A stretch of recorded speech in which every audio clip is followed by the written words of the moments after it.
he'll help dig it out, that kind of stuff. We met and we looked at the possible pickleball locations, and he showed me some stuff over at Cat Head. Like he had volunteered to clean a portion of Cat Head, dryer portion with a brush hog. I was told by Dave that not allowed. Yeah, it's like a wetland. They're not. Yeah, not allowed. So anyway, that's what I'm just reporting. Yeah. What we did and what he said. Yeah. Oh, okay. What's that? The time? Okay. Let's call this meeting to order. Closer to your mic. Let's call this meeting to order. Is that better? Yes. Okay, do we need to do, we have a quorum. We need to do roll call. Is that something we should do, or It's up to you, man. You're in charge. you guys okay if we don't do roll call? Okay. All right, we'll move, Yeah, I think the only person who isn't here is Scotty, right? right? Okay. Okay. All right. So how about, we have the agenda for March. We have the meeting minutes for February 25th. Everybody had an opportunity to take a close look at those. Any questions, current concerns, or Looks good. additions or motion? Was that a motion I heard? Okay, motion, is there a second to approve? Second. Discussion? Paul, do you have anything you want to hear on this? Okay, I will. Okay. Part of my thing said that I would be sending Dave some resources on disc golf as well as pickleball, which I did. good. We saw those. Okay, so all those in favor of the motion signify by saying aye. Aye. Opposed, same sign. Motion carries unanimously. And also we have a new council rep. Marissa Jacobs. Can you speak into the microphone? Yes, I can. Thank you. If you might tell us a little Do about this. yourself and what you, Sure. So my name's Marissa Jacobs. I'm newly appointed to council as of October or November of last year. I am a newer resident of Scappoose. I've been here since 2020. And I work over the hill. I'm an HR professional. During my day job, my evening gigs are the city work, and married with a husband who plays with arcade games and pinball machines for his business. So yeah, just really happy to be here. I like parks. I'm excited to see what we can do. I know we have some opportunities, and I'm hopeful that I can help bridge a gap with council and the Park and Rec Committee. we're glad to have you. Thank you. I think it would be good for people to just kind of talk about who they are so that we get to introduce ourselves to our new council person. Okay, why don't we start that side? Yeah, sure. We'll start with me. I'm Nathan Hayner. Me and my wife have lived here since 2014. Work in Portland. Have 2 kids. Love the parks. We're at these parks all the time. Happy to contribute however I can. Hi, I'm Ian Holsworth. I too live in Scappoose with my family. We have a small little farm where we raise some sheep and goats and chickens. I'm a landscape architect, so I got on this committee to help sort of bring my understanding of landscape architecture into the committee. Excellent. I'm JJ Duran, the vice chair, and I'm one of the original, I think I'm the only original member left. But I have lived in Scappoose since 2010. Before that, I had a small farm out on Sovies Island. So I've been in the area for close to 30 years total, and used to own radio stations in Portland and had a very stellar career in broadcasting, and sold all that off, and then ended up investing in real estate and business out here in Columbia County, done very well. So my entrepreneurial skills have paid off. You know Stan Mack. I do know Stan. Yes. I know Stan, yes. And I also have work on a number of things to make the city better. I got negotiated with Tesla and got Mike involved to get superchargers and charging stations put up by the library, and have been doing movies in the park for how many years have I? Did you talk me into doing that? Yeah. Oh, 5. 5 years. Feels like 10. I think it's like more than that. And then Earth Day, which was hugely successful last year, and Mike and Paul, and you showed up, but I don't know if you did anything, but sorry. But anyway, it was a big success, and it looks like I mean, it's really going to go great. And then I'm doing the Scappoose Summer Outdoor Festival with the library. Awesome. And the young man next to me? My name is Paul Fidrich. I've been in Scappoose for 3.5 years. I've been involved with many of these committees, as well as the 100-year centennial. That's how I kind of got involved with all this stuff with Mr. Sykes here, and then kind of got corralled into other things. I am a marketing professional and own a business that makes dog products in Portland with my wife. And I'm Michael Sykes. I've lived here in Scappoose since 1963. I grew up in Chapman and have pretty much lived in this area my whole life and have served a number of different roles and wore a lot of hats. Was city manager of Vernonia, Forest Grove, and actually was, as you well know, was city manager here for 5 years. And one of my passions that I've taken everywhere I've ever been has been for parks, and was involved with creating the Banks Vernonia Linear Trail, the Crown Cellarback Trail, and Prescott Beach, and just think parks are a real important part of a healthy community, and I'm glad to be on this committee and hope that we can help provide leadership to kind of see some of the really excellent projects that are on the books go through to fruition. Absolutely.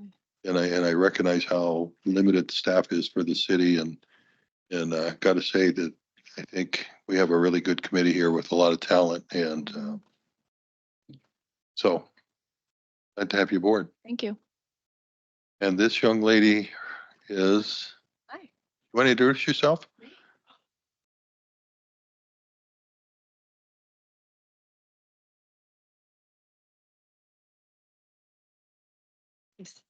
And I'm Marissa. I'm the new council liaison for the group. And you might tell her about where you work and your interest in parks. Yeah, so I currently work for 12th and Hills Parks and Rec in Beaverton. Oh, okay. I've worked in Parks and Recreation from National Park Service to conservation work to all place, all throughout the Northwest. Have a master's in planning and public policy. Really? Um, Where'd you get that from? University of Oregon, Really? the community and regional planning department. PPM? Yeah, it's a good major. Yeah. Yeah. That's a good one. Okay, why don't we move on? Public comment. There's nobody online, I don't believe. Brian Hammond said he would be joining remotely, so Okay. Brian, you got any comment out there? I don't think he's online yet. Oh. But just a reminder to definitely speak into the microphone since we'll have someone online. So, next item we have is under old business is Earth Day update. All righty. So it's great. We got more sponsors than we needed, which is great because that might help some of the other events financially. It's going to be on April 20th this year from 8 to 10 a.m. with registration starting at 7:30 a.m. We'll be doing a beautification project with plants donated by the Scappoose Bay Watershed, as well as Means Nursery. And then from 10 to 3, I don my Mother Nature outfit.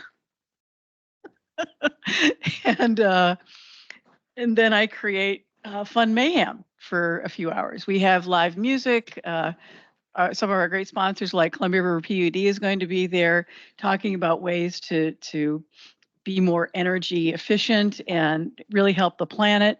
We've got, let's see, we've got Les Schwab, we've got T-Mobile is going to be there for the first time. Fred Meyer is providing breakfast for the volunteers in the morning. Latano's is donating pizzas for the volunteers in the during the day, because the bands actually donated their time, so I had to feed them. And then we're going to do a drawing for a free electric bike, and it is super cool. It's like this neon yellow fast bike. So what we do is, yeah, and now we're back to my radio days, but we'll have raffle boxes that we'll take to the various sponsors where people can enter to win. And then we'll draw for that at 2:30, and people have to be present to win. So that usually draws a crowd. And yeah, so it should be fun. There's gonna be some other electric, Yes, we're going to have electrical tools like, drills. drills, all of that. Yes, that is provided by Columbia River PUD because they are beyond awesome. And they actually contributed the most. So thank you, Mike. Thank you very much for supporting this. Yeah, so it should be fun. Always looking for volunteers. And then of course we've got the Scappoose Summer Outdoor Festival that I've also been working on, and that's actually coming together well too. Got sponsors for that. But just kind of working on the architecture of it. I am working on some fun things. I reached out to the Bigfoot Museum in Boring, Oregon, so they're going to come because apparently there've been Bigfoot sightings in Columbia County. And we've got a gentleman that is a rock hound, so he's going to do demonstrations on how to look for interesting rocks, in nature. Once again, Scappoose Bay Watershed is going to do native plant identification and how to increase more native plantings as opposed to invasive species. We're going to have kids art show, and kids can turn in their art before the event at the library, but we'll also have a big craft table the day of where they can create their art, and then we'll do awards for aspiring young nature artists, but a lot of other things too. Is this, Nan, is this all for Earth Day, or is this? This is for the Summer June Fest? 8th. The Yes, Summer I just Fest. thought I'd spill over to that. Nice. JJ, for the record, I might have missed it when I was popping over to the desktop computer. What day is Earth Day? Yeah, Earth Day is not April 20th, but it is a Saturday, so that's when we're holding the event. Okay. So Saturday, and I know we need people to help with cleanup, and could certainly use some volunteers because a lot of folks show up, and we're going to do green tech talks too. So that's the other thing we like to do is the sponsors that have something that's environmentally friendly or useful will give talks on that, but we also have the master gardeners doing a tech talk about how to do plantings that enhance wildlife habitat. We'll also be giving away free seeds. So, I mean, basically, people should be set for spring. Nice. That's great. And if you have a list of volunteer opportunities, let us know. Yeah, I mean, and if anybody wants to volunteer, just see me after the meeting. I will sign you up. Paul did a great job. He just showed up last year, and bless him. I mean, because I was going nuts. I'll But anyway. probably be at the I beauty. will be out of town, unfortunately. I know. I have a trade show. I Sorry. need help. I need people to help. That's why, yeah, I've been avoiding you. That's all right, because June 8th is right around the corner. Yeah, he's gonna be out of town up on top of the hill there. Okay, thank you. New business, pickleball, Terry and Paul. I don't think Terry's listening, unfortunately.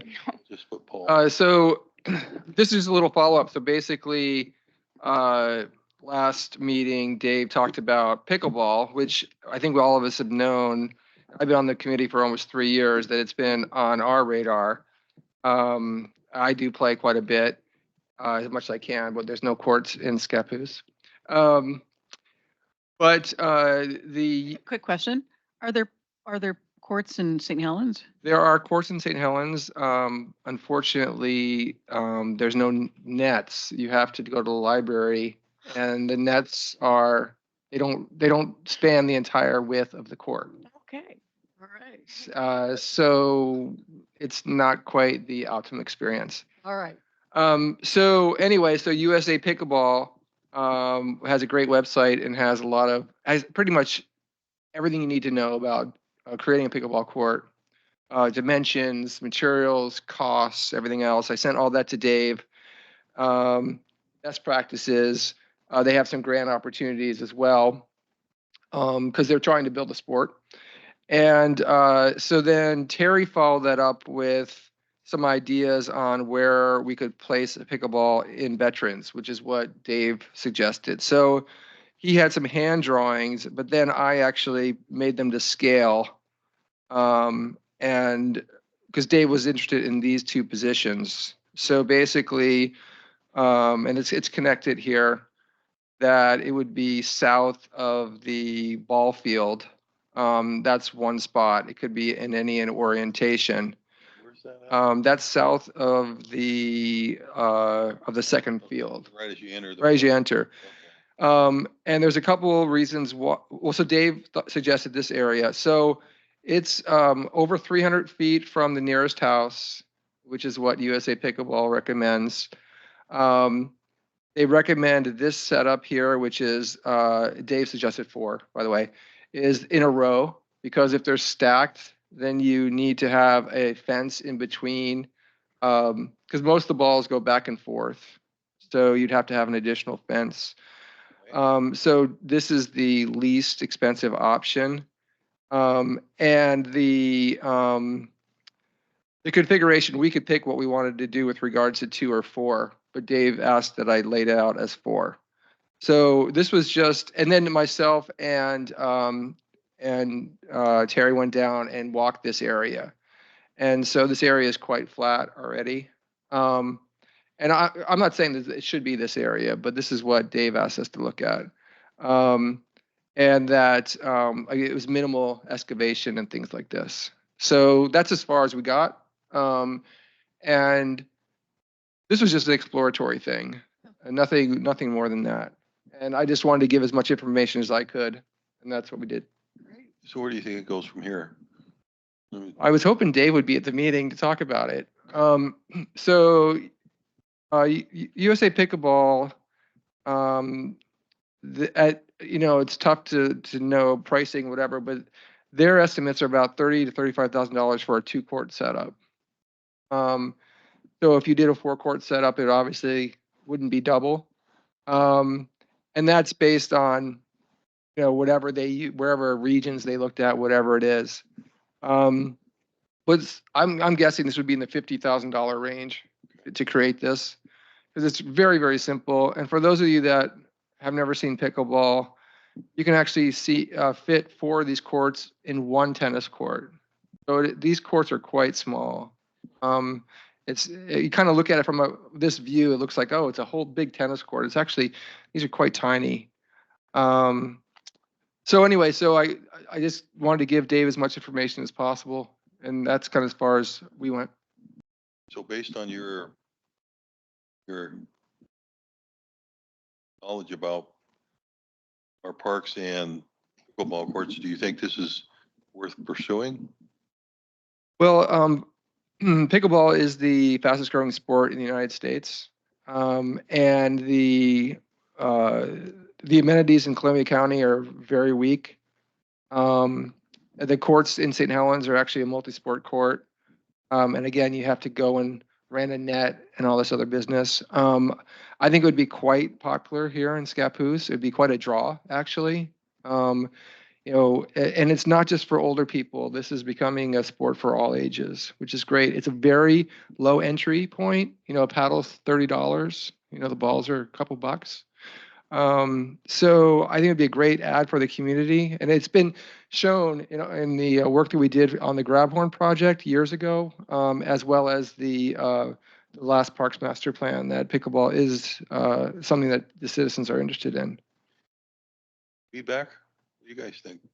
Yeah, I play pickleball 3-4 times a week. I played tennis in high school. I love racket sports. There really isn't anywhere to play in Columbia County now. The one in St. Helens, like you said, it's a plastic court and the ball skips, and it's just not really environment. There isn't really anywhere else to play. So I myself am driving to Portland or it would be great. And it's weird. I'm like, there's a lot of community involvement there. I mean, there's a lot of the same people, and it's weird because I'm kind of in some of those communities that play there so much. It really does, I think, build friendships. It's good, low impact exercise for all ages. Like you said, all ages are playing. I mean, I'm relatively young, I guess. And yeah, it's a lot of fun. It's easy to kind of pick up and play, but kind of hard to master. I think it's great. I mean, however I could, and I think it's something that would be very popular here. And I know several people in Scappoose who would be interested in, and just can't really do it in Columbia County right now. Okay, other feedback? Brian has his hand up. I don't know if that's a question. Brian, you got some comments? Yeah, can you hear me? Yes. Okay, I just was concerned because I saw that the layout for the courts were in the park there. I was just curious, is that an area that's gonna flood or not? That's the only thing I was concerned about, so. I could actually comment on. First of all, the whole baseball field is flooded, by the way, Okay. for 4 months out of the year, but that's another story. Marissa? I could actually comment on that because I'm at that park every day. This location actually doesn't really get flooded, surprisingly, the way that the baseball courts do. So I think the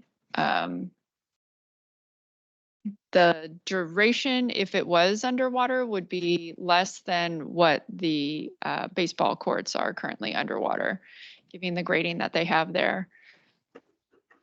Okay, Most of the problem is in the northern baseball field. If anyone has been there, it's quite soggy up on the northern section. okay. That makes sense. All right. I just want to make sure because I know someone's gonna ask that, so. Okay.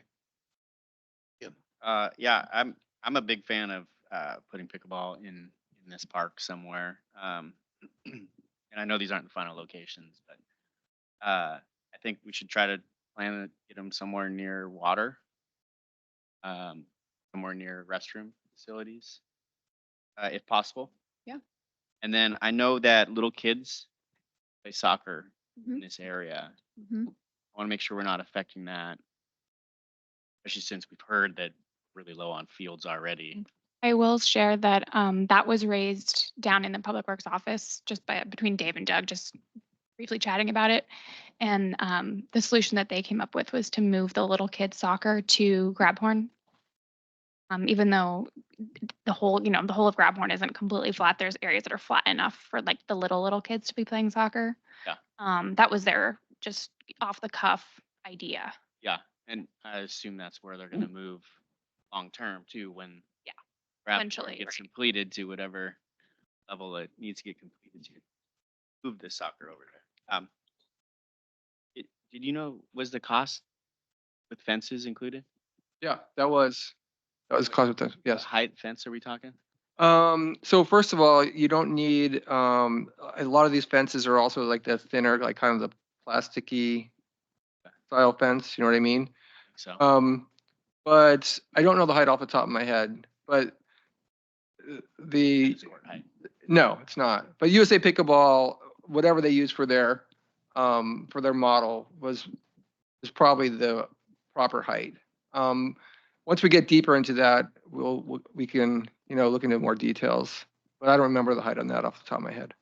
Okay, yeah, and then last thing I would just encourage when city gets to the point of locating it is to give a little space around it, put some benches, put some other things where groups of people have comfortable experience. So is it fair to say that we would want to recommend to Dave and to the council that they move forward, being mindful that that is a soccer field, and if they can make sure that we can shoehorn that in there and not lose the soccer field, that would be ideal.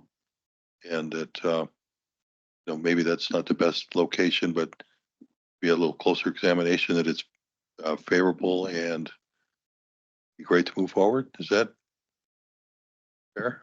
Yeah, it gets my full endorsement. I mean, Agreed. whatever that's worth. Yep. So is that a kind of consensus? Yes. Okay, good. That's exciting. There have to be any like community engagement, or maybe this is something to ask your picture of, but the process of actually getting it installed, usually that is it's the permit process, the engagement, the be things that need to happen.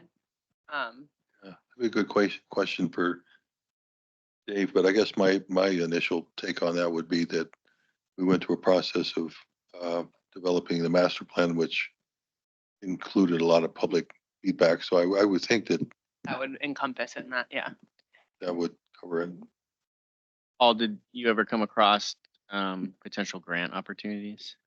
Yeah, so USA Pickleball's got some grants available, and then there's just some overall recreation grants that I think we could probably go for as well. So so there's definitely some opportunities out there. Maybe, and then between now and the next meeting, you can kind of identify a couple of those that we might want to push forward. Absolutely. Okay, good. Could see also, sorry, in the future, maybe not going down the same route of having the nets be rented by the library, but I could see a coordination there of getting brackets that we could maybe somehow have as access for the community, people who don't necessarily want to buy a racket but still want to dabble in the sport. I could see some cool collaborations there.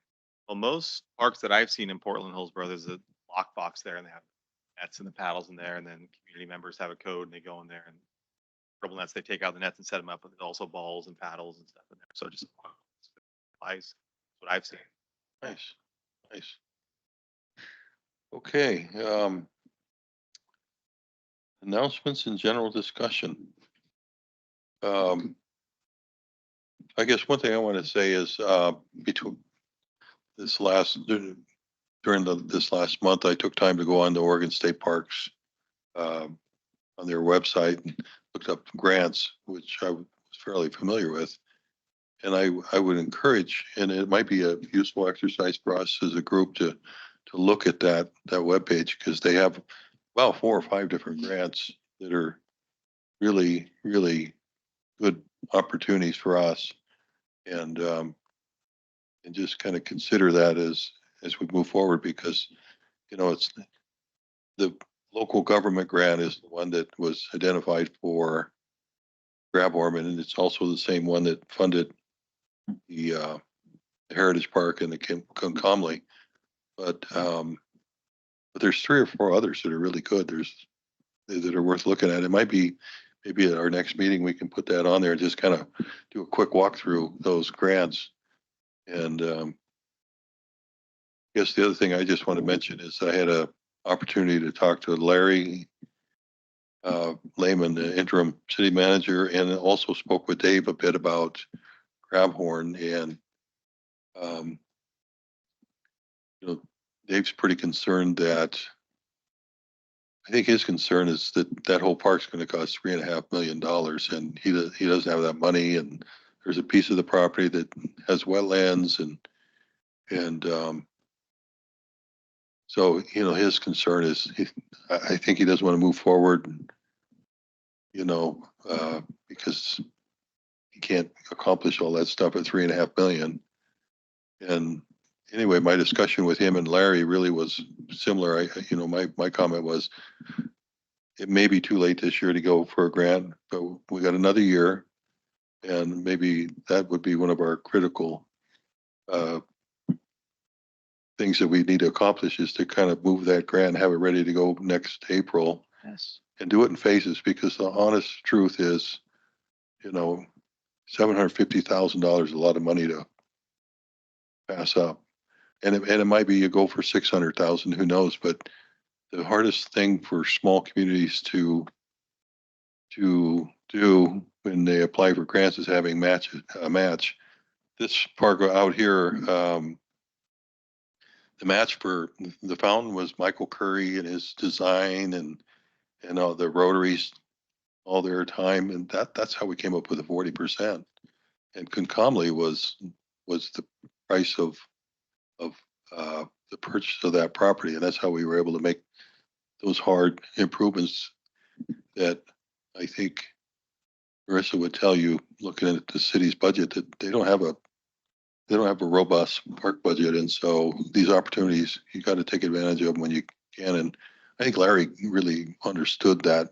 And so, and it might be that park needs to be phased and we need to move forward. But I think we got a year to figure that out. And I think we really, that might be one of the most important things we accomplish here next year. That's just my thoughts, but. And those are good thoughts. I also talked to Larry today. And just talked about the, the idea that as a committee that we want to be able to work on grants, obviously with the consent of city council and staff. And Larry was very, very positive about that. You and I both have experience raising money and doing this type of thing. I think Paul would also be a great asset. Right. And I mean, all of us. So, I mean, because there's money out there and it's like, unless we get a Parks and Rec district established or some kind of levy or something, that's going to be our best bet to actually get these parks done. And we've got the skill sets to do it. We got a great committee. I mean, the talent around this table is really, it's awesome because that's what it's going to take for us to move this forward and really be, I think, critical for the city moving forward. So. Well, I would recommend that at the next meeting that, and I talked to Paul about this a little bit at the economic committee meeting, which I was at today as well, to maybe, earmark, and everybody, if you've got grants that you think would be worth us pursuing, let's earmark those and then I guess send them to Charlotte to, I don't know if we should distill that a little bit and kind of come up with a final 10 or something. But anyway, in the meantime, is that acceptable for them to submit different grant options and we can, and then Mike and I can kind of come up with like the top 10 or whatever that we think would really be worth addressing? I think so. And this grant opportunities meeting or agenda item is going to be on there every time now. So Great. that'll be a good opportunity. It's If great. you wanted to share it with Good. everyone or whatever, or, people can bring their opportunities here, or if it's, a time constraint and they don't want to wait, we can. Well, and it's interesting. I mean, when I started working on the Summer Outdoor Festival, I also looked at a number of grant opportunities for that. So there are really a lot of opportunities for us to get funds for certain things. It's just you have to understand what they want, why they're giving you the money, and then put together a grant to match that. Any other? Yeah, so I sent everybody, and I don't know if you guys had a chance to look at it, but I found 45 grants that were of all different styles. I sent out a spreadsheet. I don't know if anyone had a chance to look at it, but a lot of them were trail based, but then a lot of them were sports specific. Softball, baseball, play structures in general. The Trailblazers Foundation is one grant that's how St. Helens built their new play structure over there. That's every year. So yeah, I think we should just kind of take a list and then just start digging into it. Some will be applicable, some wouldn't. That's number one. Number two is I kind of want to bring up, and you're an expert here, and you guys are experts in the field in general. But what do we feel about the commercialization of some of these opportunities? So for instance, the pickleball court. So if we were going to have a sponsor of the courts or have some signage around the courts or something, because you've shown your skill set, but you guys know from the parks area as well. Are other people doing that? And what are our thoughts on going that route? Let me just make a quick. So I think there's merit to that. I think that's an area you have to tread on carefully because what you don't want to do is turn it into the Fred Meyer pickleball court and to me, that's a problem. I mean, because parks should not be that in essence. But, I think there are ways that, like for instance, the Fred Meyer Foundation does grants for a lot of different things. So if it's with their foundation, it's like, it can be a lot more subtle. Another thing to consider for raising money is like doing stuff like selling bricks. So, if I'm not saying you put bricks around pickleball court, but there's a lot of ways to slice that pie. And yes, you can work with those foundations. And a lot of times when you're working with the foundations as opposed to what I'm doing, which is just going directly to businesses, and they're much more open to being a lot more discreet. In my opinion, it has to be tasteful and not, garish. Other feedback? You think? I would say the process of doing that in public spaces is not unusual. It's done a lot, a lot, a lot. In a public park setting, I've seen it a little bit less, but I agree that if that was to be explored, then it would be tasteful, and maybe there would be a set of guidelines that get put forth so that everybody who is either approached the city about doing it would have, okay, well, this is what you're going to get from it. Here's what we do as far as a plaque or whatnot. And then there are different levels. So citizen could buy in for you. Yeah. Company buys in the courts. I think the commercialization is a fine way to do this, and we don't have a robust parks budget. So the city's going to have to come up with ways to fund these parks and on the ambition of them and citizens as well. And if that's one way to do it in a substantial way, then that should be, my opinion, that should be pushed As forward. long as it's tasteful, right? Is there a best case practices that you guys, that we can kind of draft off of, that you guys have seen? Not. Yeah, I've seen plaques, bricks, gateways. If you look at Concomly, banners. that's what we did. We actually, just an example, we had the gravel company out here donate concrete, Cal Portland, and they were very generous, and that helped pay for a lot of the sidewalks that we did. And it might be that they'd be willing to pay for some of the, I don't know what pickleball courts were made out of. I don't play, so. So I think if you guys could maybe look around or do some investigation, or maybe talk to some colleagues.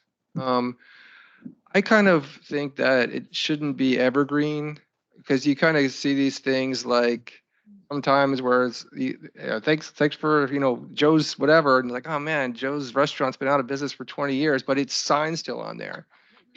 So it should be more of like you get in 5 years, you get your thing on for 5 years, and then we go back and renew. That'll give us more money to then, upgrade and maintenance and whatever it is. But if you guys being park professionals, if you can kind of talk around with your colleagues, or what, it would be great to bring some ideas that they have. What kind of protocols? Yeah. Like as close as I can. Like you said, like having it a rotational schedule, having it a set schedule, 5-10 years, whatever that may be, brings in the funds again, which often that can be a problem, is that you get the initial set of funds and then it's like a forever thing.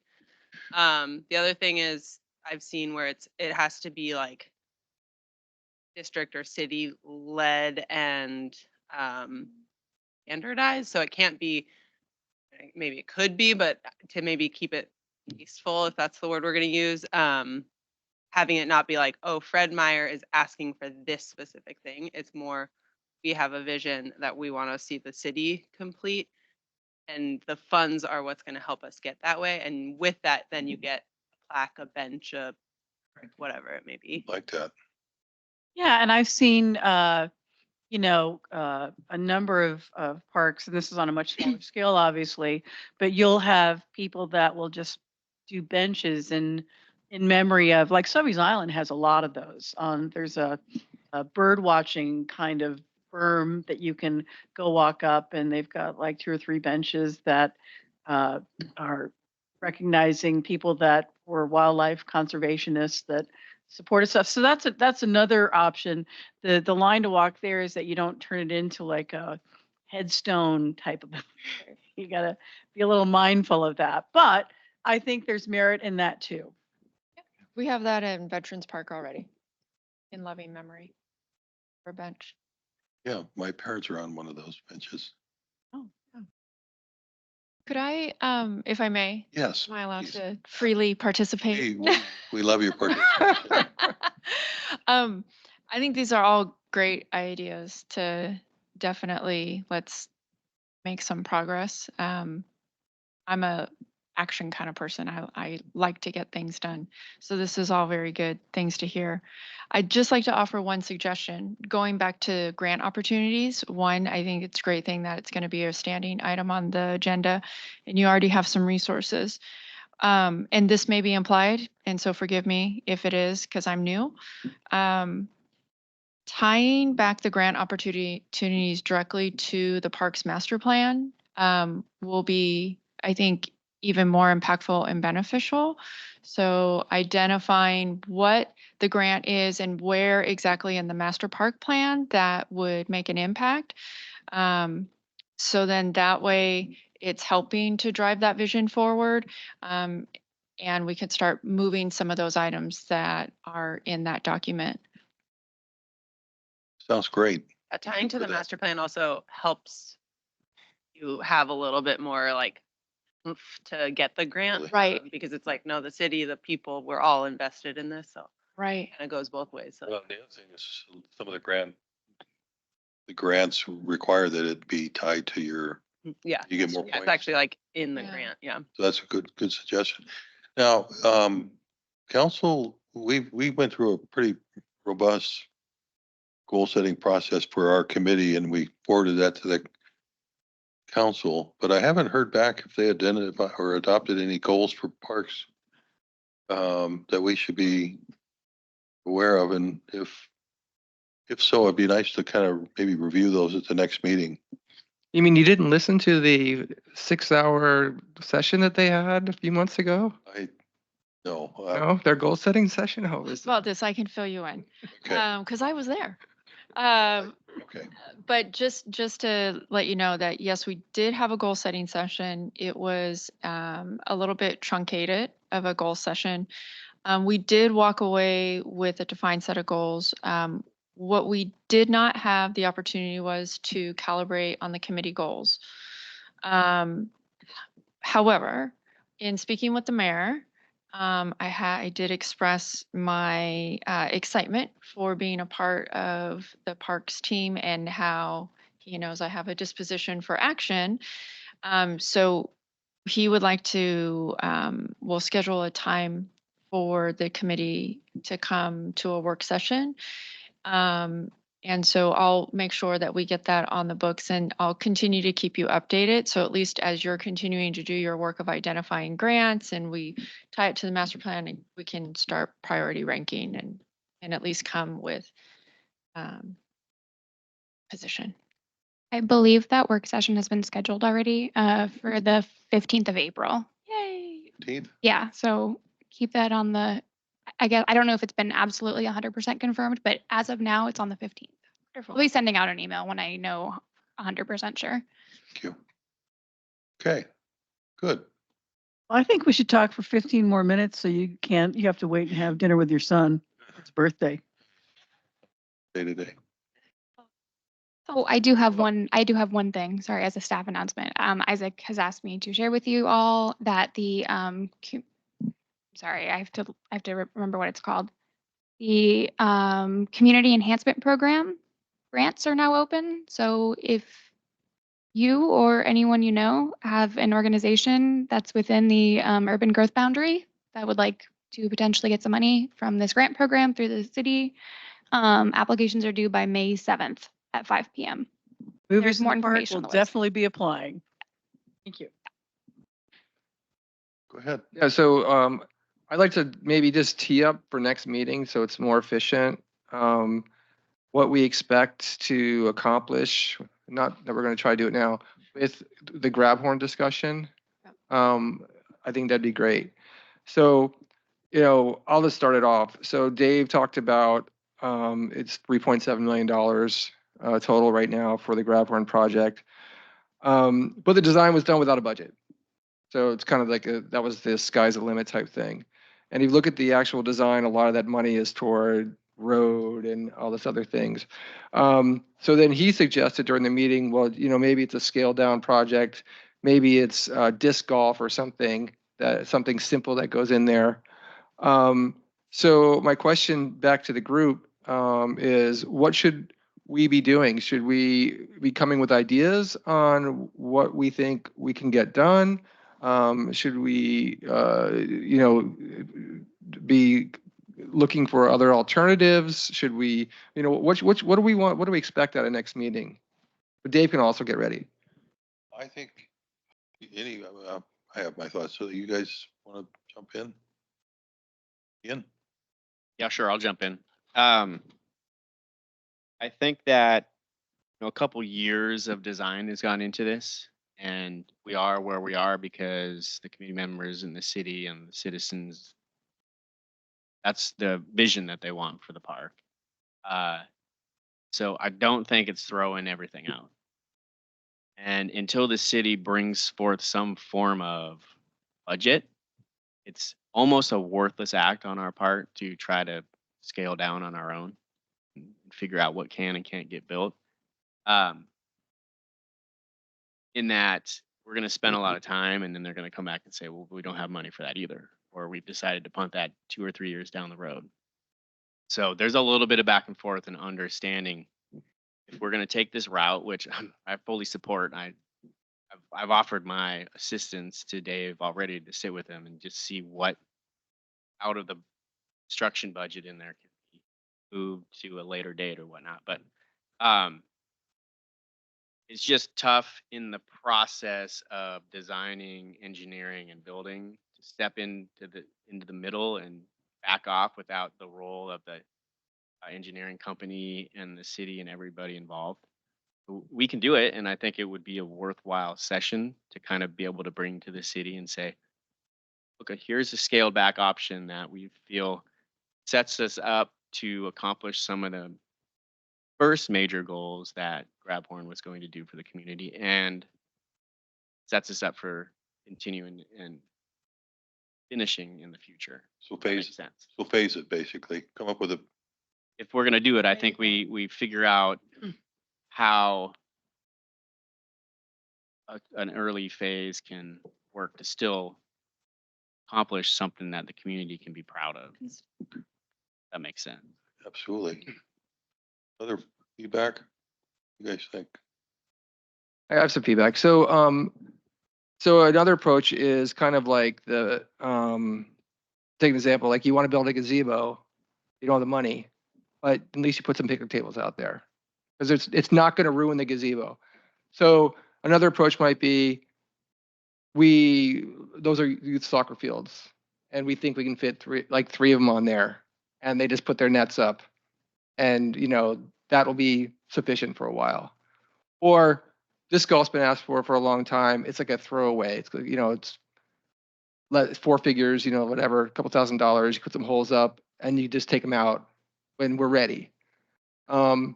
So like that's another approach where there'd be no engineering involved, whatever else. I'm not saying that's the right way to go. It's just an idea.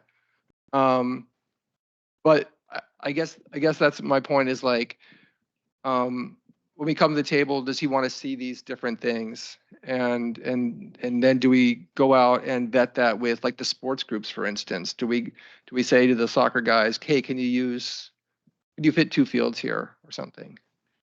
That is my understanding of what he wants, like feedback from all of you, like what, like you said, disc golf, or other ideas that you might have, Yeah. as a group, or Yeah, I think we just plan on spending 45 minutes, an hour talking about what do we need to do in order to take advantage of $750,000 of state funds to do the first phase of this project.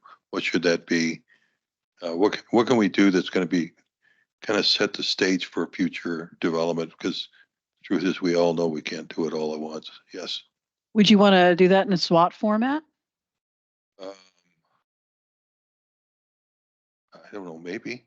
I think it'd be a fun discussion to take a look at, because the city spent quite a bit of money and we had that all designed and then it kind of, there was issues with the road, et cetera. But, the truth is, let's not worry about the road for now and because we can't afford it. And let's kind of, I think take an approach like we did with Concomly. There was a lot of other things we wanted to do with Concomly, but didn't have the money, but we got the base there. You got a restroom, a place where people can recreate. and I gotta tell you, to me, one of the most important things Grabhorn offers is that trail that goes right along the creek. And the neat thing is that at some point in the future, if the Buxton project goes forward, there was stipulations in there to make sure that the trail continue all the way through there, a public trail. And something a lot of people don't know is that you get to the end of Buxton, kind of by Day Street.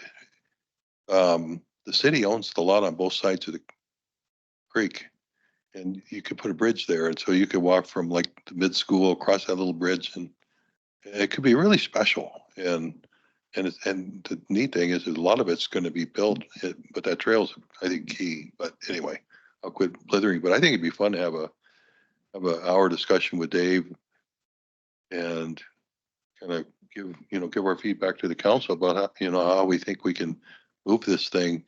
And I know there's wetlands there, but maybe it just leave them alone until you can afford to take care of them in the future.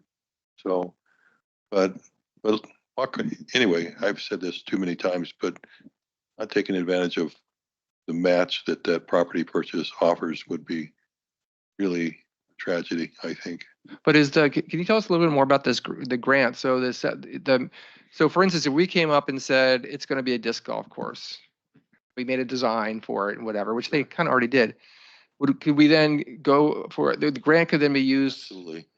Like that's all we need, and that's fine, right? Well, basically, what you could, I think you'd want to try to meet a lot of different needs that are in your master plan. I'm thinking a trail, a parking area, No, restroom on that backside, and then with that you would tie it into some disc golf use, and then some open fields for community groups, because even in its present condition, I think you probably use it for kids to go out and play a little bit of soccer. I don't know. I defer to Ian on that one.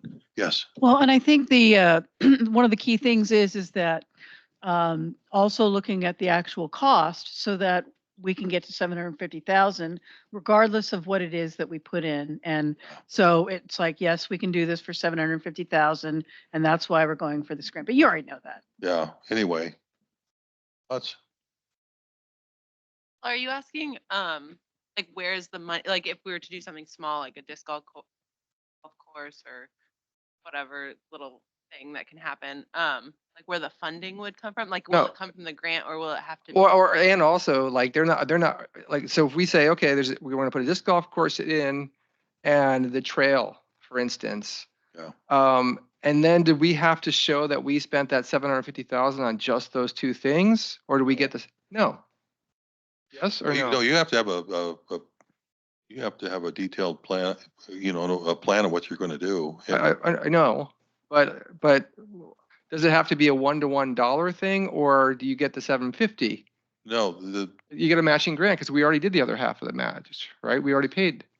so we paid 750,000 to buy the property, so that's our match, and so you Yeah. can leverage it. The 40, I think, is 40% local grant, and then 60% is you can go up to. But I think there's a cap at 750. But the competition is a lot tougher when you get up in those higher, even, so. But no, if basically we can add about $750,000 worth of improvements. But does it have to be a one-to-one? Do they actually, do you spend the money first and then you get it, or do you get the money and then, let's say we only spent 400, like they don't ask for the 300 back, we keep it, right? Well, you got to show them the receipts and then they reimburse you, how that works. I don't remember the specific details, but you got to spend the money. If You got to don't spend the money. it, Yeah. You got to show them receipts. Thank you. Yeah. Well, I think next meeting we can kind of dig into how we want to proceed, and then over the course of the next year, work with city staff and the council to kind of move that forward. But I think the sooner we have a shared vision about how we can take advantage of that grant money, I think. Can you guys bring some data on dollars per foot on trails? I'm sure you guys have that somewhere. So like if we're talking about extending this trail, there must be a standard somewhere, right? Well, and I guess another quick question I have is, so like, let's say that we establish we're going to be doing a trail. So with the volunteer hours, like, let's say we got volunteers to work on that trail development as well, does that count as money spent? We can get into that detail, but Okay, like I was saying, the park over here, you know, Michael Curry's time, the Rotary, their time and their investment, and then they got a lot of donations. That was our match. So we can use local resources. No, it sounds like I think it'd be a fun exercise. And, you know, the thing that's most important, I think, when you write a grant like that is to make sure you need to make it sound like this is going to change the world for your community. You know, you really got to sell why this is important. So, you know, you talk about disc golf and I'm thinking multi-purpose use by different groups. I mean, that hits all the bells. And Dave does have a very clear vision on what a phase one would include in terms of infrastructure. So I think that will be really helpful for you Sure. as a group to understand like what the baseline infrastructure would be, and then to add in your ideas of what the recreation aspect would be on top of that. So I think if I'm understanding correctly, Mike, for that match, like those funds go for infrastructure as well. In like it's kind of all encompassing. Yeah, right? whatever you need. Yeah, whatever you need. Whatever you need. Can I just chime in to add to what you were saying? One thing to keep in mind, I think, when doing this brainstorming in advance of the next session is that one of the reasons that the grant, we decided it wasn't worth pursuing at this time was that basically they would give us $750, it would be the match. But that would essentially all be spent on, you know, building a bathroom or, you know, putting in a sewer line and a parking lot and flattening the area. Those were like three of the largest expenses. So I think if when you're doing this brainstorming, it would be helpful to think of things that maybe like disc golf, for example, maybe wouldn't require you know, grading the property or something. Right. So that's just something to keep in mind. Here's another idea, which I'll just throw it out there. The original master plan in 2017, and when Conley was built, was there was supposed to be a bridge between the parks. Bridge. And it's always come back to cost. And so we could also use this match money to make from Grabhorn to Comcomly Bridge, as well as a trail system. but And that, hold on. And that's something that has been asked for because people want to connect it. It would make the park like be amazing that you could actually walk between each one and still keep the park like unfettered. Though then when we get enough money or whatever vision and everything else to do the other stuff. just quickly, so I have a bridge over Scappoose Creek at my farm, and we had to replace it because it was like a 100-year-old bridge, and it's a very complicated thing to get a bridge put over creek. So you just have to, you know, that's just, Meds and Oh, I know that's it's crazy. It's like, that's why it was never done. But we Yeah. have maybe a grant here. yeah, Just an yeah, I idea. agree. Yeah, Yeah. no, it's a good Just idea. throw it out there. Yeah. If we're ever going to talk about it, now's the time. I built two bridges in my time, one in Vernonia and one in Forest Grove, and they're about they were about $500,000. Ian probably has better numbers. They're not cheap, but it is important, and it's something we can talk about. All right. I would just say, if we want to do this next session, Charlotte, we should probably get a set of scaled plans for all of us to look at. Yeah. And the cost breakdown of the engineering cost breakdown. Yeah, I don't, to be completely honest with you, I have not looked at the published master plan, but I know that they sent us one. And I don't know if the master plan has that cost breakdown in there. You would know. Okay. It does. Okay, okay. So I'll pull that out of there. You mean the parks master plan or the? Sorry, yeah. So that should be probably our primary focus of the next meeting, don't you think? And then maybe get a report back on Earth Day, and our next meeting is April 18th. Okay. That'll good. be 5 days before, so we'll see how much chair I have left. Okay, good. Anything else that we need to talk about tonight?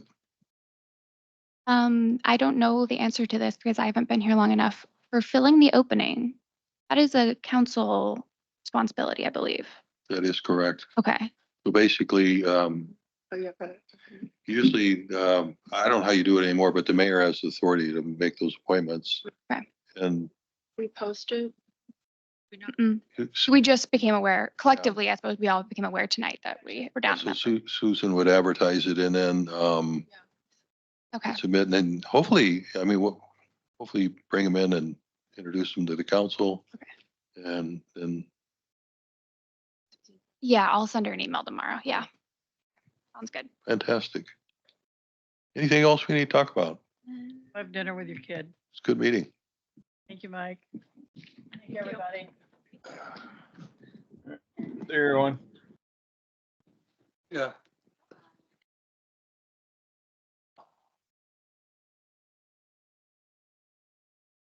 I know, I wasn't sure how to do it. Welcome, Marissa.